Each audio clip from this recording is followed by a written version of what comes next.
kufungua wako moyo uweze kusaidiwa inshallah. Kwa somo la Uislamu ni moja na kudumisha kitukufu Ramadhani, inshallah Waislamu wanaokuja na kusaidia. Nashukuru sana sana mimi kwa shughuli na shughuli yangu na group yake leo tembelea jicho leo. Asante sana.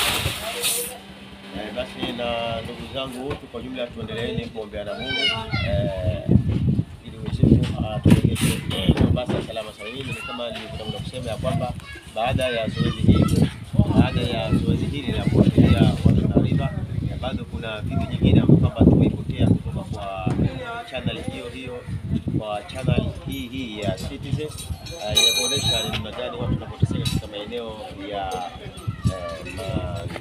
madogo katika maeneo ya Basuba, maeneo ya Kiunga. Kwa hivyo inshallah tushirikiane